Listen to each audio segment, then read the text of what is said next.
그, 제 쓴 책의 앞부분입니다. 인간의 마음의 배회, 이런 거가 주제가 이제 일부 주제인데, 인간의 마음은 배회하게 돼 가지고 있다. 원숭이가 이 나무 저 나무 쫓아다니듯이 이런저런 마음을 내게 돼 가지고 있다. 그걸 그렇게 하지 말고 지금 현재의 여기에 머무르게 하라. 그게 제일 나를 행복하게 하는 거다. 그런 겁니다. 여기에 이제 지난 시간에 좀 설명했던 문헌 찾는 게 여기에 있습니다. 요즘은 막 챗 GTP 찾아주는 게 이게 뭐 제일 낫고, 전에는 구글링 해가지고 구글에서 찾았는데, 지금은 챗 GTP가 지가 구글 땡기고 뭐 세상에, 그러니까 인터넷에 올라와 있는 모든 정보는 지가 다 갖고 있잖아요. 그걸 이제 AI를 공부시키는 과정이거든요. 그게 몇 년간 걸린답니다. 공부시키는 게 그냥 뭐 자료만 주고 외우게 하는 게 아니라 뭐 답을 찾아내는데 뭐 이렇게 그 답을 하면은 그렇게 답하는 것보다는 이렇게 답해 하면서 실제로 어떤 그 참여자가 대화하면서 이렇게 그런 과정을 거쳐야 되기 때문에 엄청 돈이 많이 들어가고 에너지가 많이 들어가고 시간이 많이 들어가 가지고 AI를 개발할 수 있는 회사가 세계적으로 보면은 이 구글 큰 IT 회사들 몇 개, 그렇게밖에 안 된대요. 하도 이게 저장 용량이 많아야 되고, 전기를 많이 잡아먹고 해가지고, 그 시키는데, 물이 그렇게 많이 필요하다고, 그리고 전기도 뭐 얼마나 많이 들어가는지, 이 하여간에 뭐 환경 오염을 그렇게 많이 시킨다 그러네. AI 하나 개발하는데. 어쨌든 몇 년을 그렇게 돈을 많이 들어가 공부시켜가지고 탄생된 게 지금 챗 GPT 뭐 이제 버전 얼마까지 가고 그렇습니다. 그렇게 세상 모든 정보를 다 아는 그런 AI를 만들기는 너무 힘드니까 이 틈새 시장을 파고 들어가라 해가지고 작은 회사도 AI를 만들죠. AI 어떤 특정 부분만. 어, 의료 같으면은 의료기기를 어떻게 엑스레이 판독한다 이런 경우는 회사가 뭐 그렇게 안 커도 그 부분만 할 수 있잖아요. 그죠? 그 부분만 1등 하면 되니까 뭐든지 1등 하게 되면은 시장 다 잡아먹잖아요. 그 분야는. 그런 식으로 작은 회사들이 나오고 있고 우리나라도 뭐 그런 쪽으로 하고 있는 회사들이 있는 걸로 알고 있습니다. 그리고 문헌 찾는 거는 이 퍼브메드를 소개했고, 다음 퍼브메드에 보면은 초록은 다 보여주는데 논문 전체는 안 보여주는 게 많이 있어요. 특히 이 메디칼 쪽의 논문은 잘 안 보여줍니다. 돈 내고 구독을 해야 돼요. 우리 전에는 이게 하드 카피로 실제 잡지로 받아보고 할 때는 도서관에 그 책을 계속 이렇게 쌓아놨잖아요. 그죠? 그게 막 분량이 엄청 늘어나기 때문에 도서관 사이즈가 뭐 자꾸 늘어나야 되잖아요. 그래서 요즘은 물론 하드 카피로 받는 경우도 있지만 요즘은 다 이 저널을 보죠. 일렉트로닉 저널을. 이 저널은 뭐, 그, 그 컴퓨터 용량만 좀 늘리고 되니까. 요즘은 그래서 하드 카피를 프린트하고 하는 데는 거의 없습니다. 전부 이 출판을 하고 그래요. 예. 그래서 그게 어쨌든 하드 카피든 그, 이 저널이든 전체를 안 보여주는 게 이제 메디칼 쪽에 논문이 많아요. 근데 한 개씩 그 전체로 받아보려고 구독하려고 하면 엄청 비싸. 네이처 같은 것도 엄청 비싸거든요. 네이처 사이언스, 뭐, 셀 이런 게 엄청 몇 천만 원 합니다. 1년 구독료가. 그러니까, 일반적으로는 잘 못하죠. 개인이 한다는 건 거의 불가능하죠. 도서관에서 이제 하고 하는데, 이거를, 이거가, 왜 이렇게 해야 되느냐. 그 방귀를 들고 나온 게 이겁니다. SCI 허브이라는 이게, 어느 나라에서 이게 처음에 나왔더라. 어떤 한 과학자가 이 말도 안 된다. 누구나 보게 하자 해가지고, 이걸 어떻게 뭐, 그, 조작을 해가지고, 이 프로그램을 어떻게 해가지고, 볼 수 있게 해놔보는 거예요. 이거 사실은, 이게 불법이 아닌가 봐요, 희한하게도.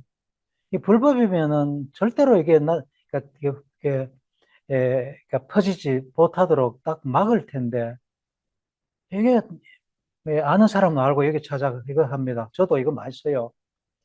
너무, 초록만 읽어가지고는 답답할 때가 있잖아요. 그죠? 논문 전체 데이터를 보고 싶은데, 찾으면은, 그러니까, 우리 의과대학도, 우리 학교도 구독하지 않는 저널들이 흔히 있거든요. 그런 경우는 참 답답하죠. 어, 다른 한 방편으로는 미국에 있는 친구한테 얘기를 합니다. 미국의 어떤 생명과학 연구소에 있는 친구, 제 제자가 있는데, 그거는 하나의 연구소인데도 불구하고, 회사인데도 불구하고, 거의 모든 그 저널을 다 구독합니다. 예, 그러니까 엄청 그 미국의 회사나 이런 게 돈이 많다는 얘기지. 그 친구한테 이메일 보내면은 뭐 하루 정도 걸리면은 그 찾아가 줍니다. 그 PDF를.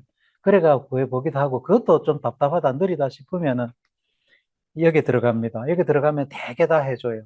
찾아줘. 아, 원래 거는 안 찾아줘. 그 다음에 한 2년 정도는 지난 거부터 찾아주는 걸로 내 경험에는 그래요. 그러니까 원래 지난해 이런 거는 잘 안 찾아주더라고. 그거를 막 계약으로 했는지 그것까지 다 찾아줘 버리면은 저 저널에서는 뭐 먹고 사노 뭐 이렇게 되는가 봐요. 그래서 그거는 양해를 하고 2년 전 거까지는 보여줄 수 있다. 이렇게 서로 그 계약을 한 것 같아요. 그래서 조금 오래된 건 이게 얘가 다 찾아줍니다. 그래서 그 도움을 많이 받아요. 그러니까 논문까지 찾아보는 경우는 뭐 잘 없겠죠. 그 학부 학생들로서는. 그런데 리뷰 아티클, 그러니까 총설 같은 거, 그런 거는, 논문이 참 학부 학생들도 볼 만한 논문들이 꽤 많습니다. 교과서가 있는데, 교과서가 어떻게 나오느냐 하면은, 교과서에 있는 게 다 연구 논문을 바탕으로 나오는 거잖아요. 처음에는 연구 논문으로 발표가 되죠. 그 연구 논문으로 발표된 그 이론이나 뭐 이런 게 여러 사람이 확인을 하고 이거는 이제 진짜로 좋은 정보고 확인된 거다 이래 되면은 이게 그 다음 단계로 나오는 게 리뷰로 나옵니다. 그러니까 총설로. 총설이라는 거는 어떤 연구 주제를 다 아울러 가지고 종합하는 거죠. 리뷰가 나오고 그 리뷰가 또 가치가 있는 리뷰고 그러면 그게 이제 모여가지고 교과서로 나오는 거예요. 그리고 교과서에 한 문장 나오는 게 그 밑에 깔린 논문 숫자 치면 엄청 깔린 거라. 그래서 교과서를 읽고 이해한다는 게요. 사실은 그게 쉽지가 않아. 물론 일반적으로 읽으면은 되게 다 이해가 가는 거지만은 그 한 문단에 있는 교과서 문단에 있는 내용을 속속들이 알려면은 결국 논문 찾아 들어가야 돼. 교수들은 그까지 읽고 강의한단 말이에요. 모든 교수들이 그런지 모르겠는데 저는 그럽니다. 그만큼 깊게 속속들이 알고서 그 다음에 쉬운 말로 뱉어내는 게 강의예요. 그렇게 해야 명강의가 되고 내가 속속들이 제대로 알아야지 가르치는 게 쉬운 말로 가르칠 수가 있고 쉬운 예를 들 수가 있고 아무리 어려운 내용이라도 완전히 아는 사람은 그걸 쉽게 설명하거든요. 쉽게 설명 못 한다는 거는 모른다는 얘기라 정확하게. 또 말이 많다는 것도 모른다는 얘기고. 교수하는 게 그래서 쉽지 않습니다. 명강의를 한다는 게. 뭐 대충 하는 거는 뭐 그래 한 사람들 많아요. 교수도 뭐 그래 좀 이렇게 깊게 모르고도 강의하는 경우가 많은데, 몰라 저는 이제 그렇게 교수가 되면 그래서는 안 된다고 생각해요. 진짜 공부를 많이 해야 돼. 그래서 교수가 뭐 의과대학 같으면은 시간 수가 학점으로 치면은 3학점 안 됩니다, 되게. 한 학기당 강의하는 게 3학점 강의 안 됩니다. 그때 뭐 교수가 지금 우리만 해도 그 200명이 되는데 200명이 갈라가지고 강의해봐야 몇 시간 하겠어요. 해부학은 상대적으로 많이 하는 거예요. 해부학은 한 6학점 이상 합니다, 우리는. 시간수로 따져보면. 근데 다른 과들은 뭐 거의 뭐 강의 별로 없습니다. 네. 그렇지만 그 강의 하나를 하려면 그만큼 남는 시간에 공부를 많이 하고 또 더 중요한 건 연구를 해야 되고 그렇게 해가지고 뱉어내는 게 강의다. 어, 문장 하나하나도 정확하게 깊게 알려고 하면은 공부할 게 엄청 많습니다. 밑에 깔린 거. 어, 그렇게 하는 게 맞다. 그래서 제가 이제 미국의 칼텍에서도 공부했잖아요. 근데 그 사람들은 내 지도 교수 같은 경우에 생화학을 가르치는데 1년에 딱 보름밖에 안 가르칩니다. 자기 연구하고 가장 관계가 있는 딱 가소성 그 부분만, 뇌 신경 가소성 그 부분만 딱 보름, 2주 딱 가르쳐요. 그게 끝입니다. 강의는. 나머지 시간 다 연구하는 데 보내죠. 미국의 칼텍에는 그 정도의 그 교수들이 숫자가 학생 대 교수 비율이 그만큼 잘 돼 있다는 거. 예, 한 교수가 뭐 이것저것 가르치고 하면 많이 아는 것 같은데 많이 가르치고 하는 건 결국은 하나도 모른다는 얘기야. 그러니까 굉장히 어떤 날쌘 비판의 눈으로 보면 하나도 모른다는 얘기. 참고로 이건, 보세요. 이게 논문이거든요. 논문에 이게 이제 저자 이름이 이렇게 나오고, 자, 제 논문인데, 작년에 내가 제일 마지막으로 낸 논문입니다. 어, 지금도 졸업한 학생들이 제 이름을 넣어가지고 내는 게, 근래에도 하나, 억셉트 됐다 그러죠. 출판 허락을 받은 게 하나 있는데, 내 이름 안 넣어도 되는데, 이제는. 예, 넣는 경우는, 너희들이 내 이름이 들어가면은, 유리하면은 넣어라. 저는 이렇게 얘기를 합니다. 제 칼텍의 지도 교수 메리 케네디인데, 케네디가 그런 얘기를 하더라고요. 똑같은 요 얘기를. 내 이름이 들어가는 게 유리하거든, 넣어라. 이러더라고요.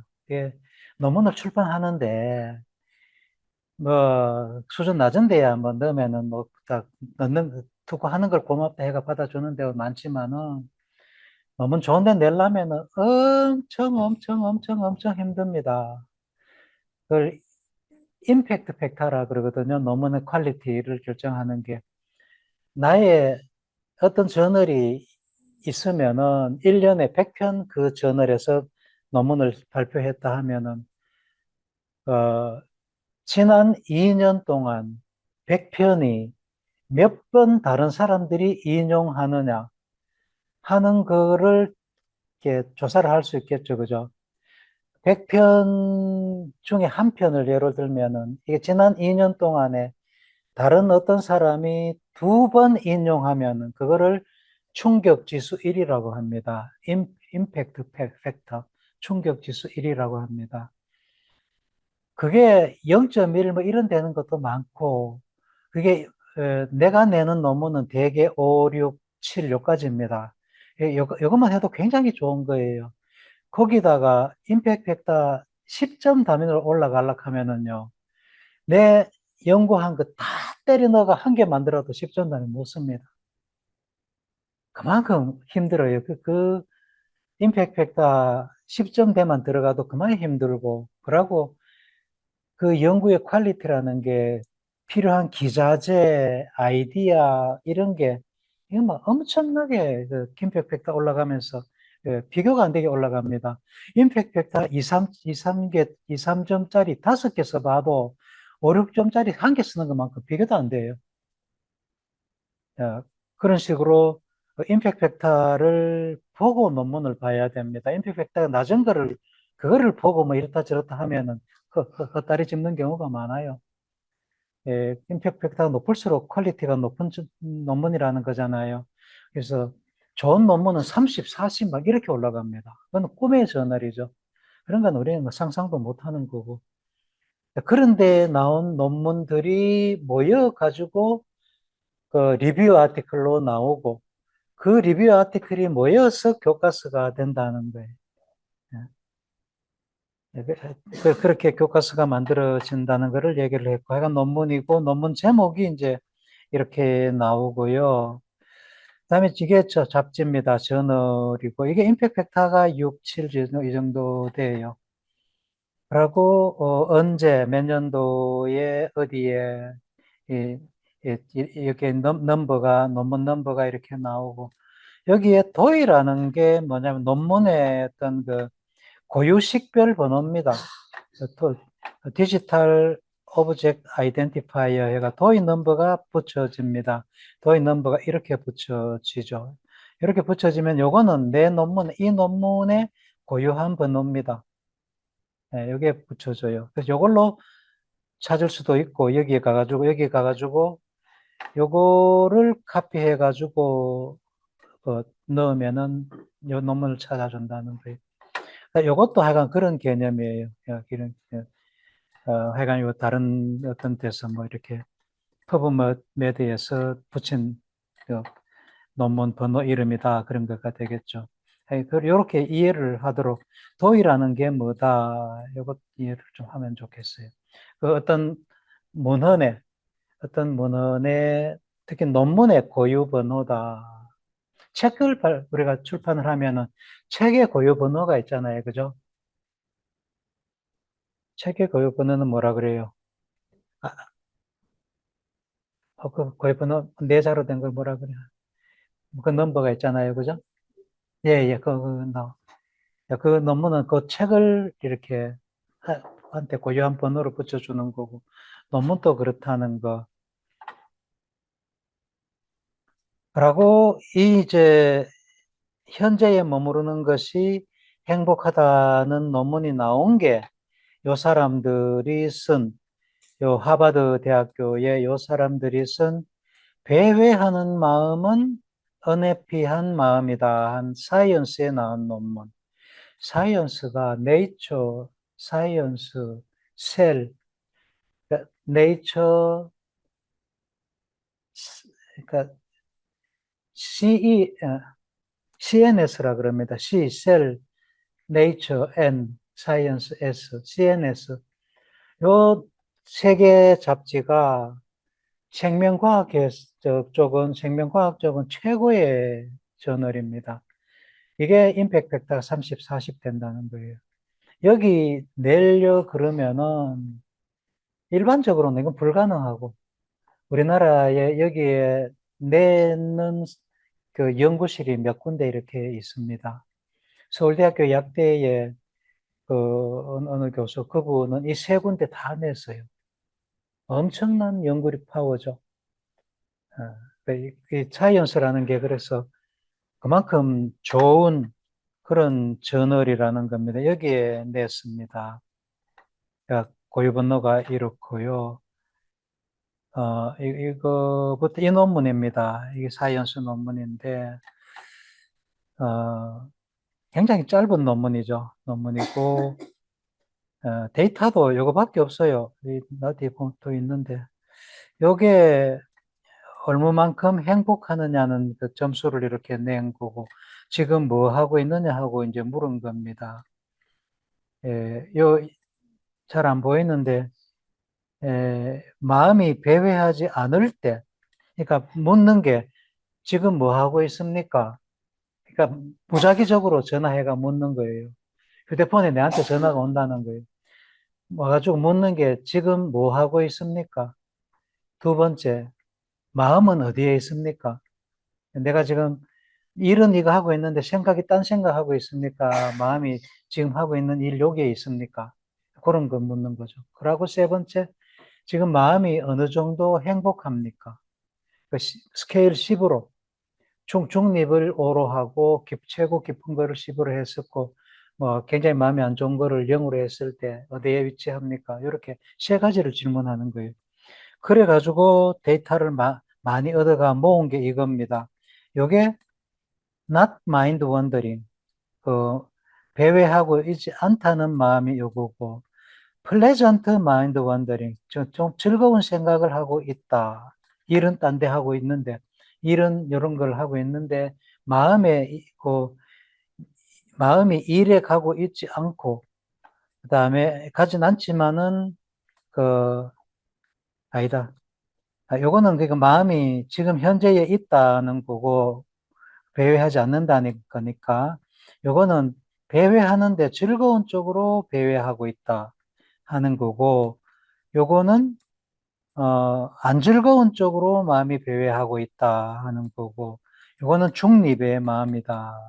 즐겁지도 않고 괴롭지도 않은 그런 마음을 지금 내고 있다 하는 거예요. 그래서 보면은 요 마인드가 배회하지 않을 때, 완더링 하고 있지 않을 때가 그 보면 한 70 정도로 굉장히 행복한 쪽으로 기울어져 있다, 그죠? 그다음에 기쁜 마음으로 배회하고 있는 것도 거의 비슷하죠, 그죠? 근데 기분 나쁜 쪽으로 배회하고 있는 건 훨씬 낫다, 그죠? 예, 중립적으로 배회하고 있는 것도 이게 뭐 그렇게 행복하진 않다, 그죠? 아, 요런 거를 조사한 거예요. 이런 거를. 이게 그렇게 마음에 대한 연구, 심리 연구가 그렇게 힘들거든요. 그래서 이게 아주 결정적인 연구 논문이 됩니다. 그래서 명상이라는 게 하면은 배회하지 않는 마음에 되잖아요, 명상이라는 게. 그래서 기쁜 마음으로 만든다, 이런 거예요. 여기 보면은 사람 마음이라는 게 원래 배회하는 마음이고, 배회하면은 불행한 마음이다 하고, 여기 이제 이렇게 나오고요. 일하는 시간도 반은 딴 생각한대요. 46.7%가. 내가 일하고 있는 동안에 그 시간을 100으로 보면은, 일하고 있는데도 그 시간의 반 정도는 딴 생각을 하고 있다는 거예요. 그만큼 딴 생각을 우리는 막 강하게 하고 있다. 어떠한 일에 몰두할 때도 30%의 시간은 70%만 몰두하는데 거기에 마음이 가 있지 30%는 딴 생각한다는 거예요.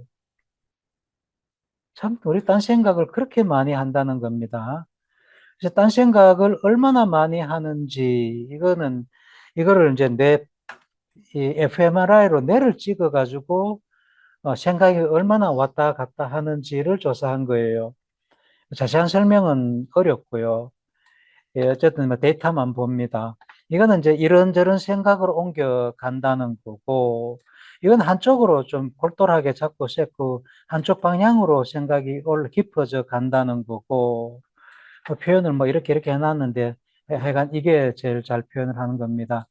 이 생각이 이리저리 쫓아다닌다는 거는 이렇게 표현을 했고, 이거하고 다른 생각이라는 거지.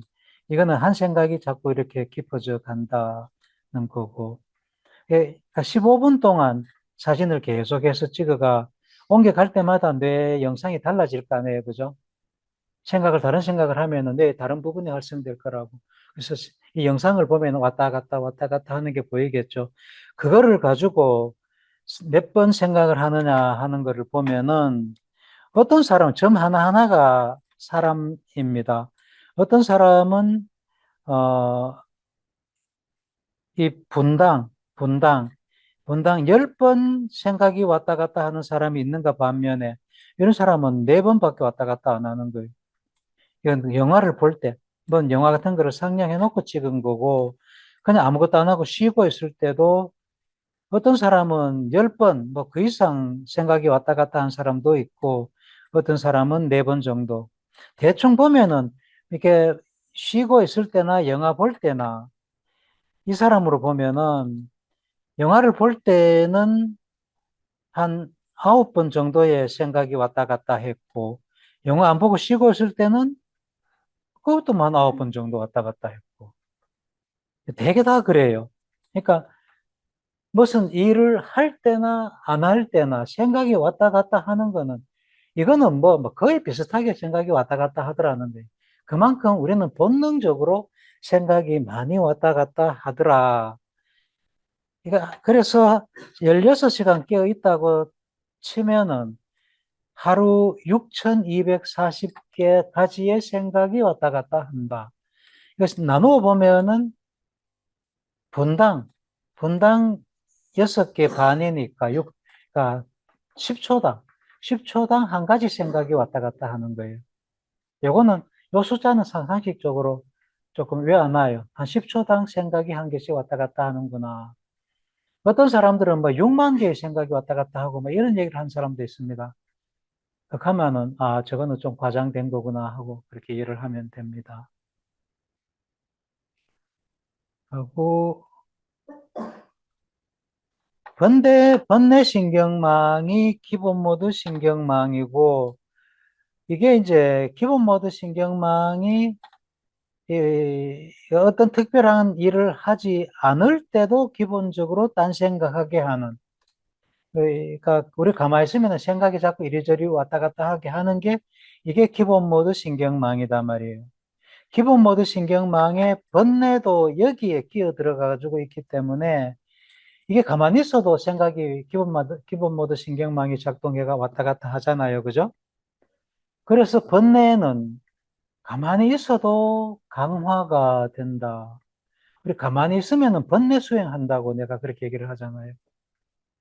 예, 그래서 명상을 할 필요가 있다 하는 거고,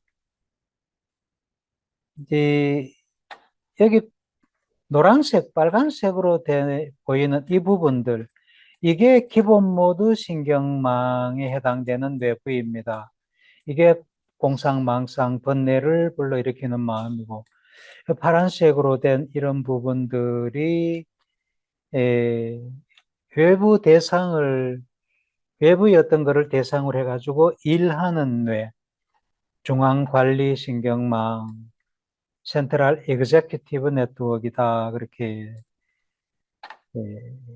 얘기를 합니다. 그래서 이게 바깥을 대상으로 우리가 관심을 가지고 내가 일할 때 소리가 쿵 나면은 소리 쪽으로 우리 내가 일을 하고 앞에 뭐가 토끼가 뛰어가면 아, 저 토끼가 어떻게 하고 일하는데 그게 중앙관리망이 하는 뇌고 그게 활동하는 시간을 이렇게 파란색, 하늘색 계통으로 이렇게 표시를 해놨고 시간이 감에 따라 여기에 중앙관리망이 일하고 여기 중앙관리망이 일하고 여기 중앙관리망이 일하고 이런 식으로 여기는 중앙관리망이 쉬고 중앙관리망이 쉬고 이런 식으로 그러고 기본 모드 신경망이 같은 시간에 어떻게 활동하느냐를 보니까 중앙관리망이 일할 때는 기본 모드 신경망은 쉬고 여기도 일할 때 쉬고 일할 때 쉬고 여기 일할 때 쉬고 그죠?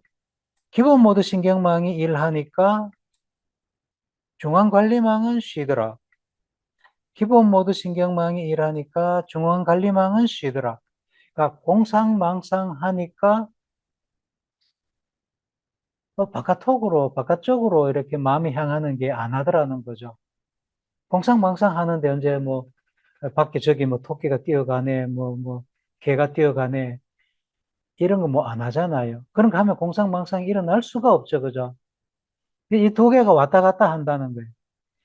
시소같이 한쪽이 활성을 하면은 한쪽이 활성하지 않는다는 거예요.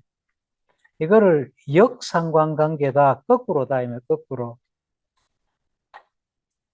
이쪽이 중앙관리망이 활성하니까 기본 모드 신경망은 활성을 하지 않더라. 100% 활성하고 100% 활성 안 한다. 이런 생각하지 말고요. 한쪽이 강하게 활성하니까 한쪽은 약해지더라. 이렇게. 음. 이 같은 거고, 이런 식으로 외부 대상에 대해 가지고 막 일하는 거, 이게 일하는 뇌예요.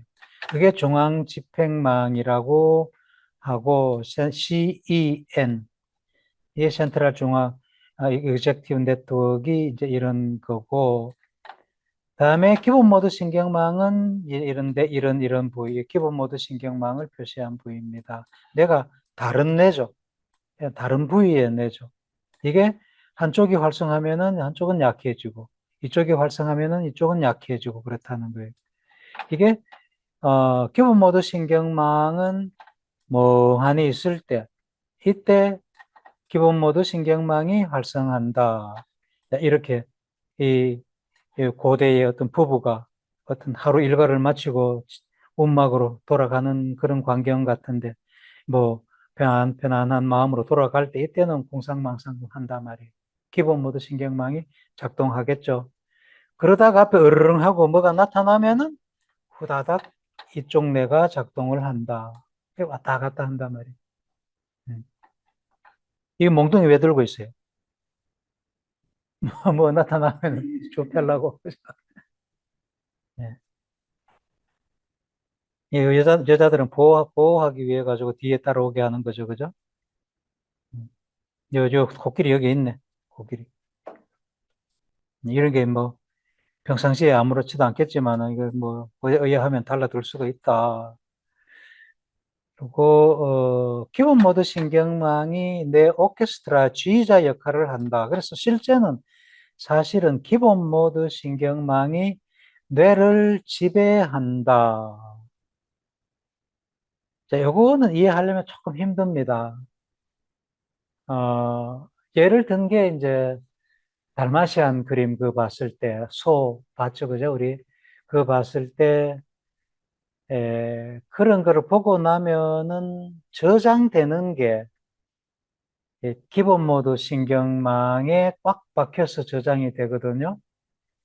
기본 모드 신경망이 그래서 내가 경험하고 뭐 이런 거를 내하고 굉장히 관련이 깊은 경험, 아, 달마시안 같은 본 그런 기억 같은 경우는 여러분들 뇌에서 지워지기가 굉장히 힘들 거예요. 꽉 박혀 있죠, 그죠? 그렇게 내 삶에 큰 충격을 주었던 것, 이런 것들이 기본 모드 신경망이라는 큰 신경망을 형성하면서 모여 있단 말이에요. 그게 기본 모드 신경망이라. 거기에 나의 삶에서 중요했던 기억들은 거기에 전부 다 있다는 거지. 그래서 그거를 바탕으로 현재의 어떤 대상을 해석하고 본다는 거잖아요. 그래서 현재에 내가 일을 하는 중앙관리망이 일을 하더라도 기본 모드 신경망이 반드시 개입해야 된다는 거예요. 그래서 기본 모드 신경망은 사실은 항상 활동을 하고 있다. 지 혼자 활동할 때도 활동하고, 중앙집권망이 활동할 때도 활동하고, 그죠? 그래서 기본 모드 신경망을 우리 뇌의 주인이다. 그렇게 얘기하는 거예요. 오케스트라, 오케스트라 지휘자가 이게 기본 모드 신경망 역할을 해가지고, 오케스트라의 단원들 이렇게 뭐 이렇게 하면 이쪽에서 쾅 하고, 이래 하면 이쪽에서 까르릉 하고 이런 식으로. 이 주의자다. DM은 이게 나의 자아를 만든다. 나의 자아가 어떻게 형성되느냐 하는 과정을 한번 생각을 해봅니다.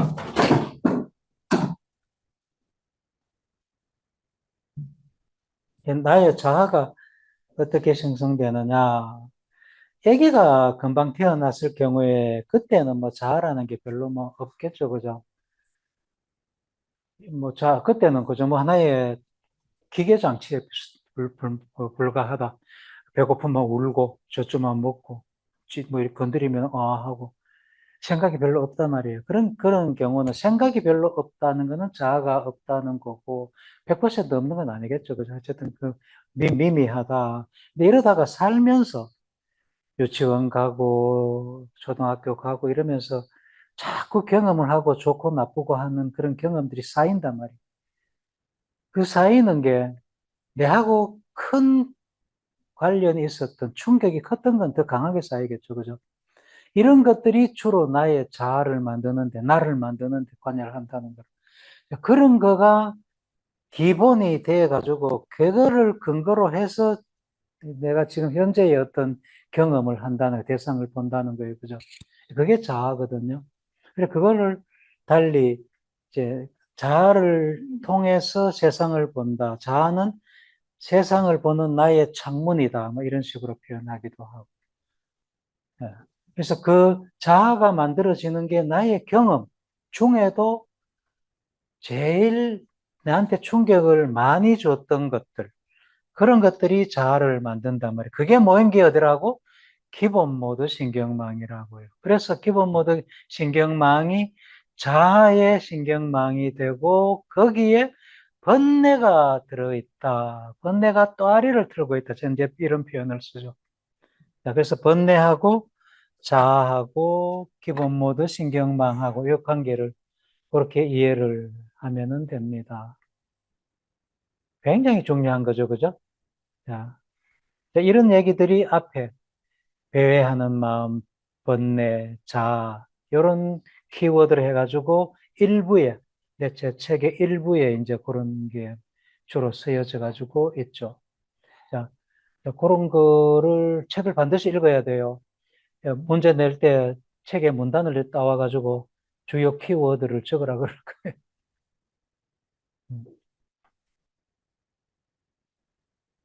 지금까지 설명했던 겁니다. 결국 뭐 이거 읽어보면 되고요. 어, 마크 레이첼이 이 기본 모드 신경망이라는 거를, 그러니까 이런 개념이 없었을 때, 기본 모드 신경망이라는 개념이 없었을 때, 이걸 이제 찾아냅니다. 이 사람이, 어, 뇌의 어떤 부분이 어떤 기능을 하는지를 fMRI 사진을 찍으면서 연구해 하던 사람인데, 이 자꾸 찍다가 보니까 어떤 과제를 주고 그 사람이 그런 과제를 해결하라고 한 상태, 그 상태에서 FMR을 찍는데 이게 과제를 주지 않았을 때도 자꾸 어떤 부분이 활성을 하더라는 거예요. 그래서 이게 뭘까 하고 고민하다가 다른 하나의 힌트가 또 들어온 게 뇌가 우리 몸의 에너지의 20%를 사용하거든요. 근데 뇌의 크기는 우리 몸무게의 2%밖에 안 돼. 2%밖에 안 되는 이 뇌라는 장기가 에너지는 20%나 쓴단 말이에요. 왜 이렇게 많이 쓸까? 일할 때만 쓰면은 이렇게까지 많이 안 쓸 텐데, 아, 일 안 할 때도 내가 활동하는구나. 이렇게 해서 이제 이게 내가 우리가 특별한 외부 과제가 없을 때도 기본적으로 내는 활동하는구나 하는 개념이 이제 확실하게 자기 자신이 확신하는 거죠. 그래서 기본 모드 신경망이라는 말을 만들어내고 그게 다른 사람들한테서부터 인정을 받게 되는 거예요. 기본 모드 신경망이 그렇게 해서 나옵니다. 그래서 기본 모드 신경망이 향후 우리 삶의 마음에 관련하는 한 화두로 이제 떠오르게 됩니다. 이게 기본 모드 신경망은 명상, 마음 이런 거를 얘기할 때에 반드시 나타나게 되는 중요한 개념이 됐죠.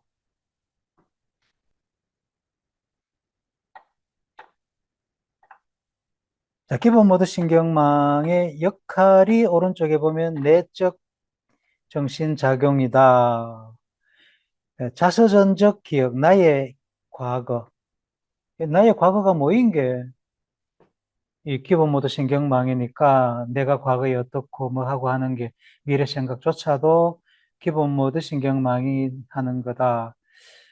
밑에 자기 참조라는 거는 자기에 관한 생각, 이게 기본 모드 신경망이 하는 거고, 감정도 이게 굉장히 많이 관여합니다. 감정.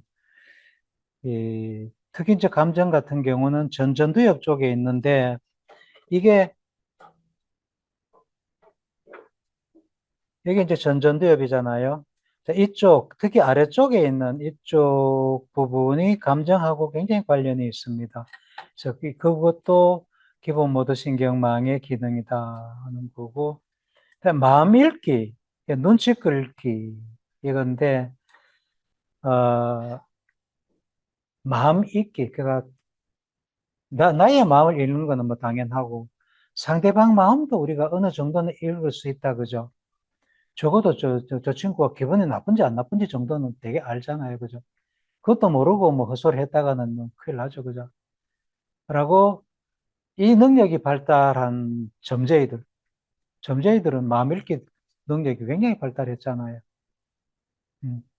이런 것도 다, 그, 자기 어떤 DMN, 기본 모드 신경망을, 그거를 기본으로 이해를 하고 남의 마음도 본다. 그런 얘기입니다. 마음 읽기도 기본 모드 신경망의 기능이다.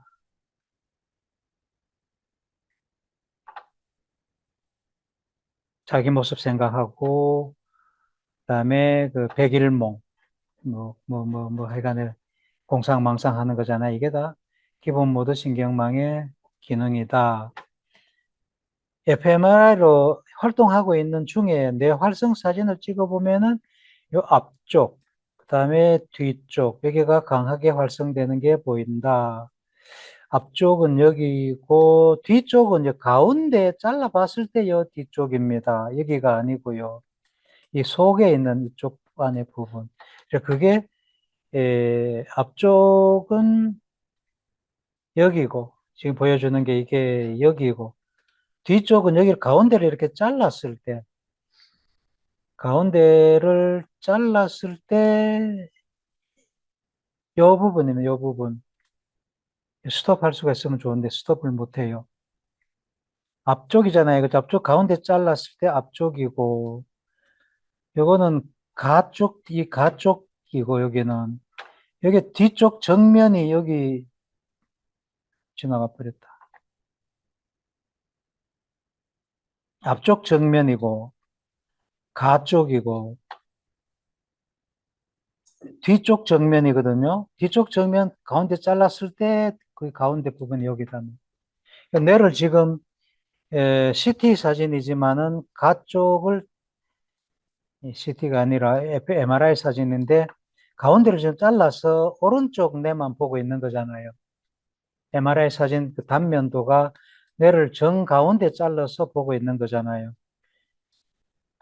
아까 얘기한 그 다리 뇌라는 게 뇌 다리라는 게 코퍼스 칼로섬, 이게 코퍼스 칼로섬이 양쪽 오른쪽 왼쪽 뇌를 연결하는 큰 축삭 다발. 예. 이게 다리 뇌고 숨 뇌고 중간 뇌가 요게 되고 시상이 요겁니다. 그리고 요거 요거 앞에 D라는 거는 이런 것도 이제 알아놔야 됩니다.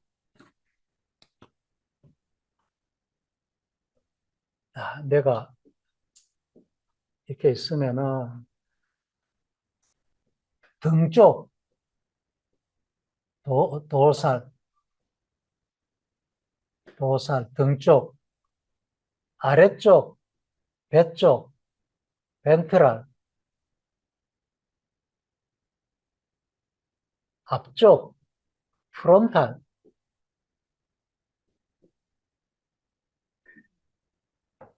그다음에 뒤쪽,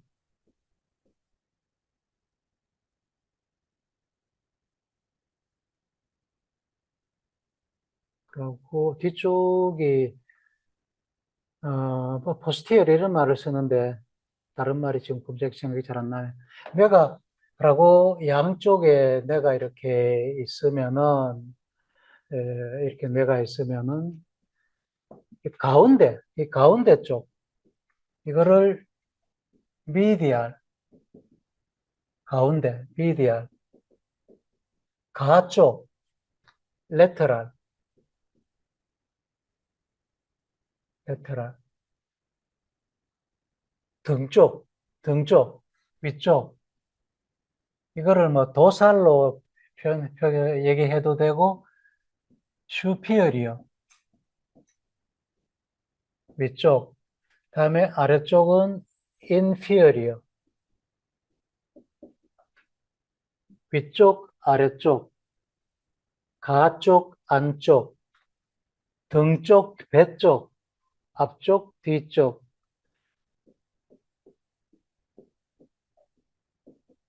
포스티어리어 뭐 이런 말을 흔히 씁니다. 앞쪽 프론탈 뒤쪽 포스티어리어 요런 단어는 어려워요. 너무 어려워요. 아, 알면 좋아요. 여기서 이제 벤트로미디알이라는 게 이런 뜻이라는 걸 알아야 돼요. 벤트로미디알이니까 벤트로 다음에 미디알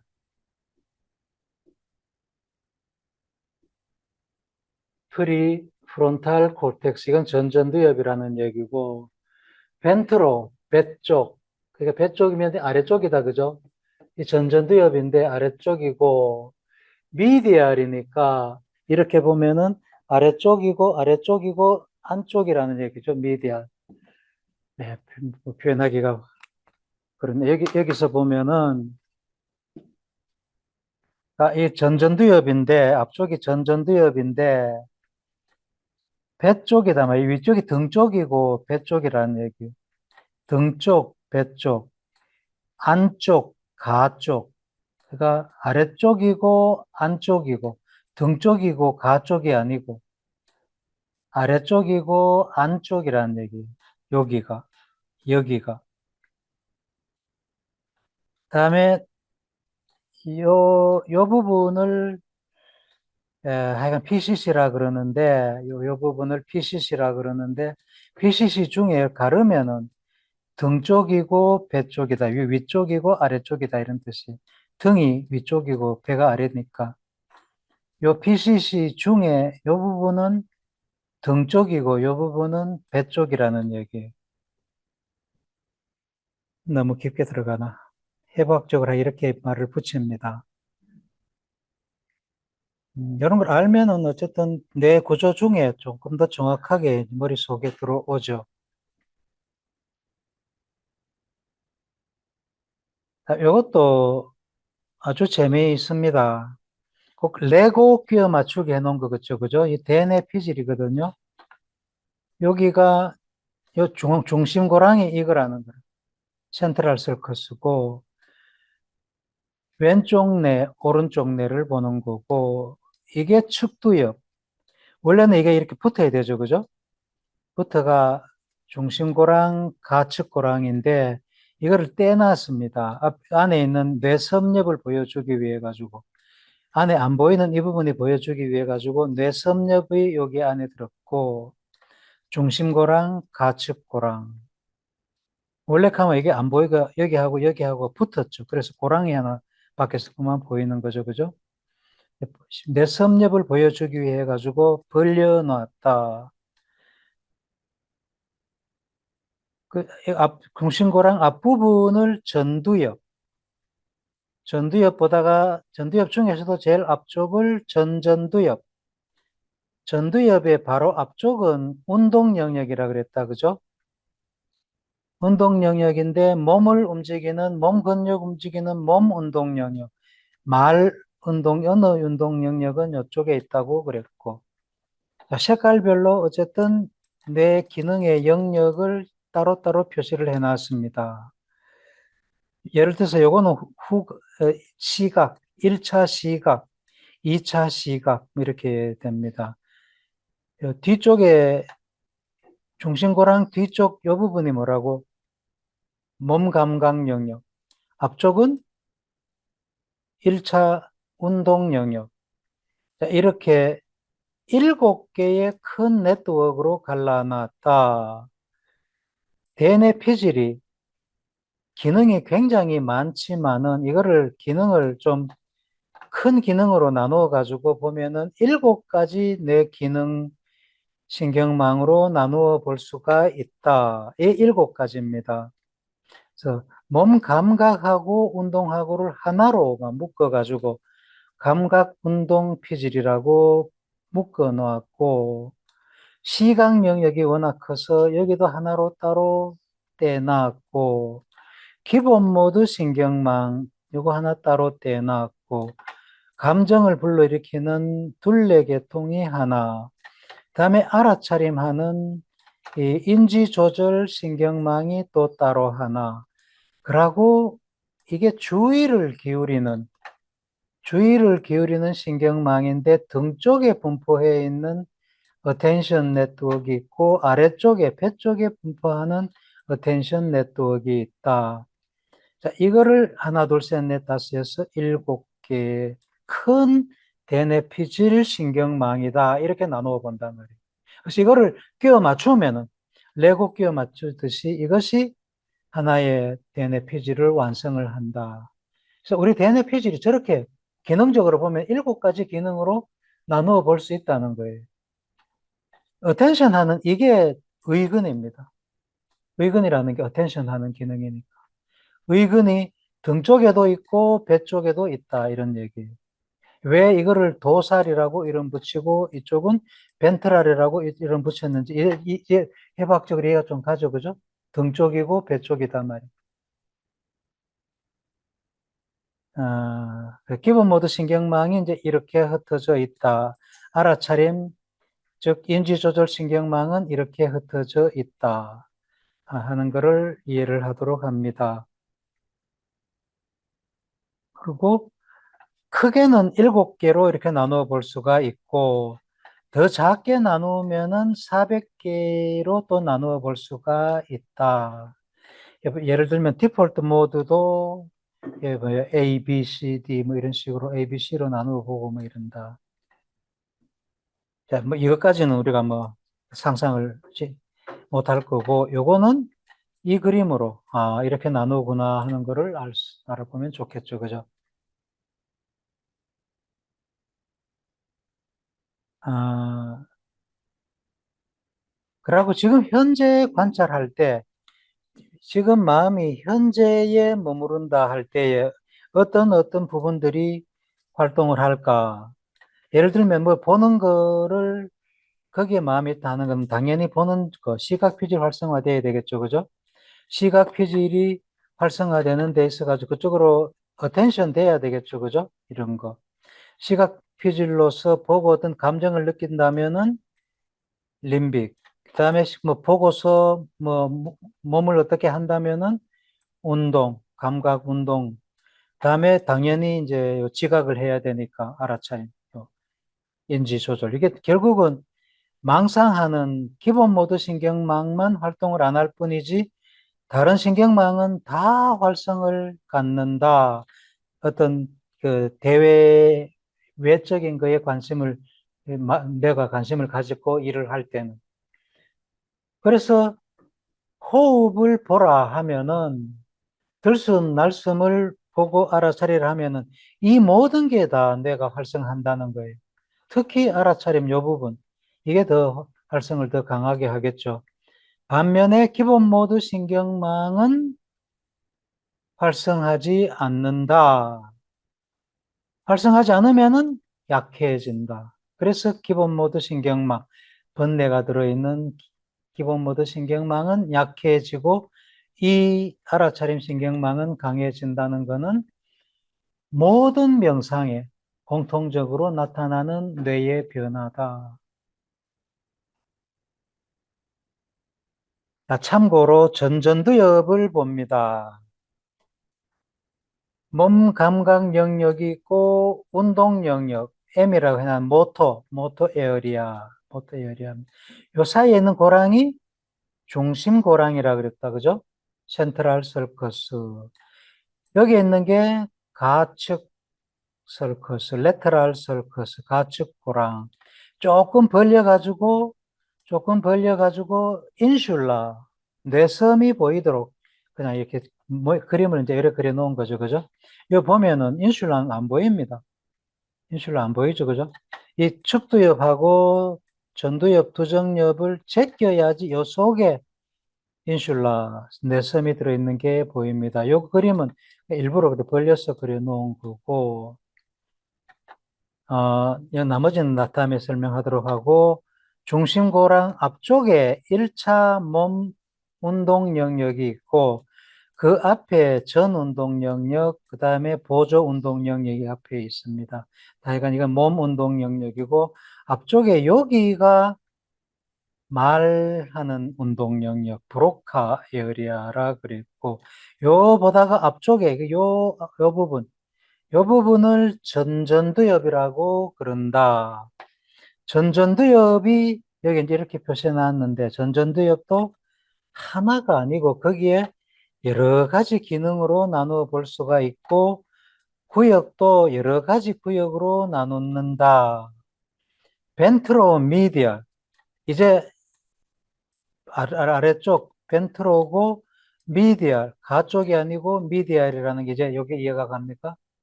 벤트로 미디얼.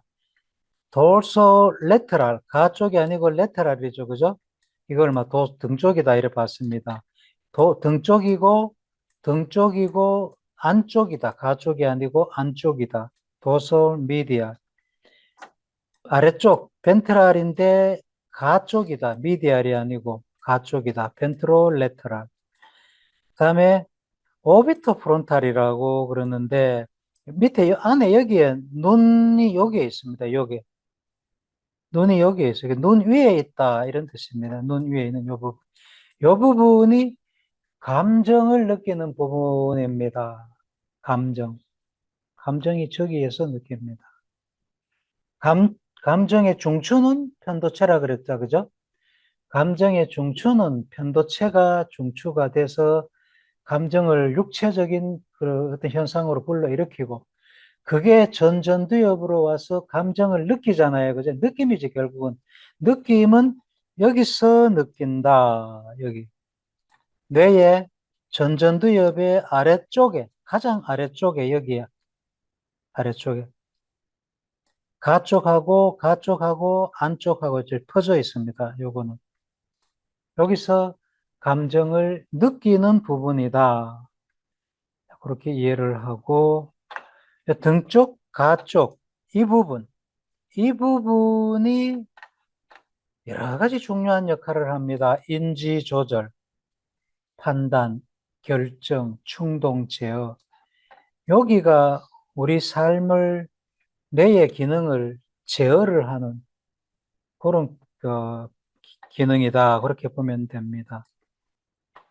등 쪽, 배 쪽이 아니고 등 쪽이고 안쪽이 아니고 가 쪽, 이 부분입니다.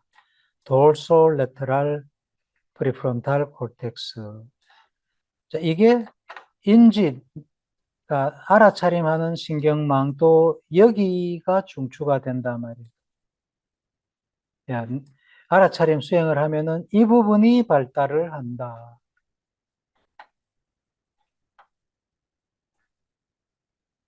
이거 아까 설명을 했고, 번뇌도 결국은 마음이죠, 그죠? 그 마음이라는 것은 나의 이야기가 과거로부터 현재로 차곡차곡 쌓여갖고 만들어진 신경망이 이 기본 모드 신경망이고, 여기에 색깔로 칠해진 번뇌가 끼어들어 가지고 있다. 이게 나의 자도 만든다. 예를 들어 가지고 이렇게 설명해 놓은 겁니다. 아핀. 사실 아핀은 내하고 별 상관없죠. 그저 사실적으로 아는 아핀인데 내가 콱 찔려가지고 아주 아픔을 느꼈던 그 아핀. 그거는 굉장히 강하게 DMN에 꽉 들어박는단 말이에요. 1 더하기 2는 4라 그랬다가 아버지한테 혼났다. 1 더하기 2는 3이라 하는 거는 그것도 내가 경험하는 건데 그거가 내 마음에 더 강하게 새겨지겠어요. 1 더하기 2는 4라 했다가 아버지한테 혼난 게 더 강하게 새겨지겠어요. 당연하죠. 그죠? 이런 것들이 그런 정보들이 기본 모드 신경망에 강하게 이렇게 딱 연결되고 강한 신경망을 형성하고 있단 말이에요. 그런 것들이 모여가지고 나의 이야기하는 자가 된다. 이 이야기하는 자를 통해서 기본 모드 신경망이죠. 이거를 통해서 내가 다음번에 세상을 경험하게 된다. 다음번에 뭐를 경험할 때 얘가 관여해서 어떤 현상을, 대상을 해석하고 이해한단 말이에요. 그래서 세상을 보는 창틀이 된다. 그렇게 이야기를 하죠. 그런데 뭐 어떤 대상이 순수한 이미지만 저장된 게 아니라 탐진치를 묻혀서 경험을 하고 탐진치가 묻은 상태로 내 뇌에 여기에 딱 기억되고 있다. 기본 모드 신경망이고, 이렇게 확대해보면, 얘를 확대해보면 이렇게 그려놨습니다. 그래서 여기서 이제 초록색은 이 퓨어 이미지고, 색깔이 이제 탐진치로 얼룩도록 물들어져 있다. 내가 이제 이렇게 끼워 맞춰가지고 표시를 해 놓은 겁니다. 여기는 뭐 여러 가지, 나의 이야기가 여러 가지가 여기에 섞여 있다. 그런 식으로 표현을 해 놓은 거겠죠. 색깔을 그렇게 표현해 놨는데, 나는 이거를 색깔은 막 단진치라고 보면 되고, 녹색은 순수한 이미지다, 기억 이미지다. 그렇게 표현을 한 겁니다. 반복되는 거고, 탐진치가 그래서 여기에 끼어들어 있다. 명상을 많이 한 명상가들은 이 기본 모드 신경망은 약해집니다. 파란색으로 나온다는 것은 fMRI를 찍었을 때 대조군하고 비교해가지고 뇌의 부위별로 비교를 합니다.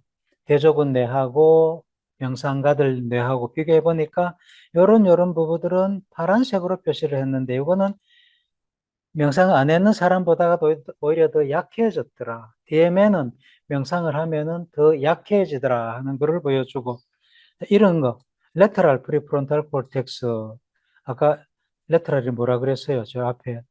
이게 인지 조절하는 신경망이라 그랬잖아요. 이 부분은 강해지더라. 현재를 더 관찰을 잘 하더라. 명상가들은. 명상가들은 현재에 더 딱 달라붙어 있더라는 거예요. 망상은 적게 하고. 이게 뇌과학적으로 딱 다 증명이 된다. 다 계속 얘기했던 거니까 넘어갑니다. 그래서 어떤 이미지가, 어떤 경험이 순수하게 내 기억에 남아있으면 좋을 텐데 번뇌로 물들여진 채로 남아있다. 이 다 마음이기 때문에 신경회로라고 볼 수가 있잖아요. 그죠? 그래서 순수 이미지가 되는 신경회로가 있고, 이 순수 이미지에 얽혀가지고 번뇌 오염된 마음이 순수 이미지하고 얽혀가지고 있더라. 그래서 어떤 대상을 볼 때 이 전체가 가서 개입하기 때문에 번뇌에 찌든 마음으로 대상을 보더라. 여실직연하지 못하고 있는 그대로 보지 못하고 번뇌에 찬 마음으로 보게 되더라. 이거를 수행을 하면은 이 번뇌 신경망이 떨어져 나가더라. 왜 순수 이미지는 안 떨어져 나가고 이것만 떨어져 나가노?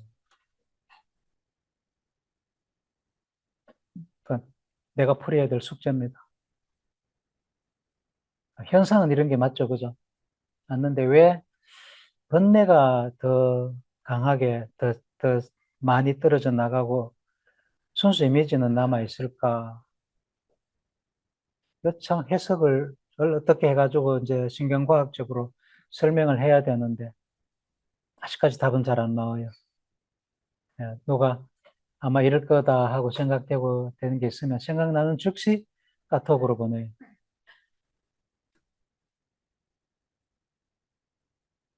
그래서 배회하는 마음에 대해 가지고 끝냈습니다.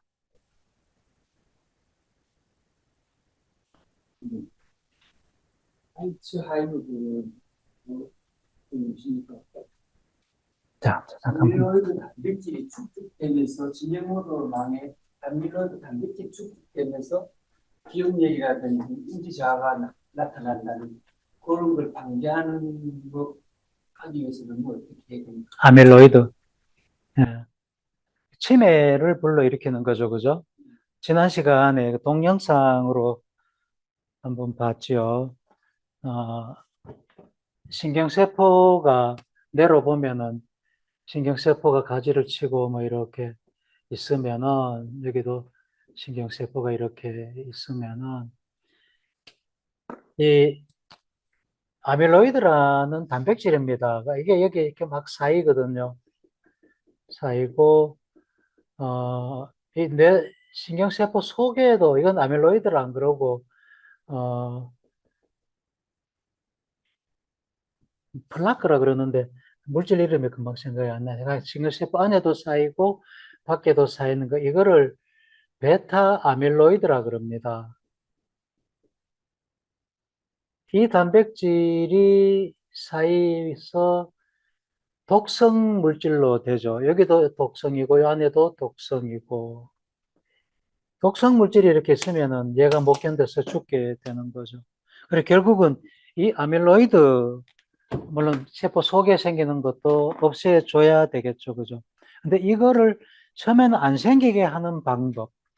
두 번째는 생겼는 거를 빨리 없애주는 방법. 이것만 찾으면 되잖아요. 근데 그게 그렇게 어렵다는 겁니다. 안 생기게 하는 어떤 방법을 찾긴 찾아요. 어떤 물질을 찾는데 이게 이제 단백질이기 때문에 단백질이 만들어지는 과정이 있을 거고 그 과정을 차단하면은 이게 안 만들어질 거잖아요. 그죠? 근데 그 물질을 찾았는데 사람한테 적용해 보니까 부작용 때문에 쓸 수가 없어요. 그래서 여태까지 그래서 치매 특효약이 못 나오는 거예요. 치매를 이렇게 낫게 하는 게 그렇게 힘들다, 낫는 게, 그러니까 치매 치료가 그렇게 힘들다는 거고, 어, 이거를 늦추어 주면은, 저거가 사여지는 속도만이라도 늦춰 주면 좋잖아요.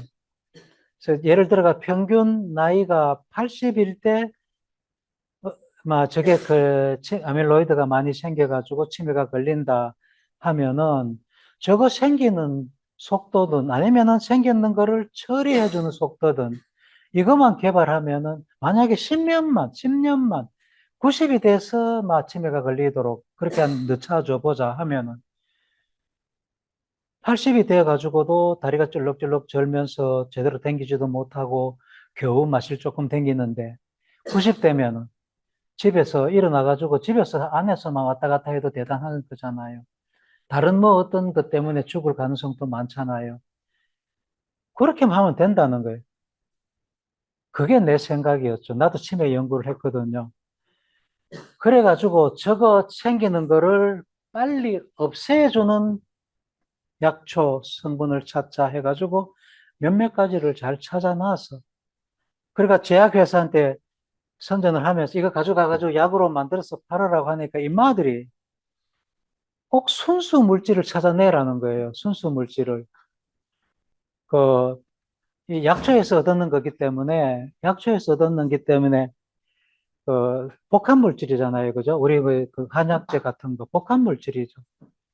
그거를 우리는 알코올 추출하는데 그 정도면 충분하다는, 그 순수 물질 찾아봐야 찾으면 또 그 적용해보면은 부작용 틀림없이 일어날 거고, 그래가지고는 안 된다. 순수 물질 상태에서 이거 우리가 제대로 복용만 하면 10년 정도 늦추는 거는, 이거는 우스울 거다 생각하고, 그런 이론으로 해갖고 몇몇 가지를 찾아 놨어요. 근데 약재로 가져가라니까 제약회사에서 이거를 이해를 못 해. 그 어떤 단백질이 만들어지고 독성 물질이 만들어지는 데는 여러 가지 방법이 있어요. 우리 세포에서. 그런데 만들어진 거를 처리하는 거는, 쓸데없는 쓰레기를 처리하는 거는 딱 한 가지 방법입니다. 그걸 활용하자는 거지. 그래서 그래 했는데, 마들이 안 가져가. 그래서 그래서 사업한, 그 아밀로이드 단백질이 15도 경사진데 사는 사람들에게는 덜 생기고 그쪽 사는 사람들이 오래 사는 사람도 많고 이 알츠하이머 등이 안 걸린다고 문제가 나오던데 그건 또 무슨 몰라요. 저는 처음 듣는 얘기인데. 그런 거는 믿을 수 없는 거예요. 15도 경사진 곳에 사는 사람들은 아밀로이드 단백질이 몰라요. 하도 정신 바짝 차리고 살았나, 그러나, 안 넘어지려고. 자, 그러고 수업은 좀 마치도록 하고요. 또, 저녁에 수업 한번 또 더 합니다. 토요일 날 8시에. 그 토요일 날 8시에 하는 걸로, 이번 주 토요일 날 8시에 또 합시다. 앞으로 토요일 날 8시에 계속 10월 달엔 좀 반복했으면 좋겠어요.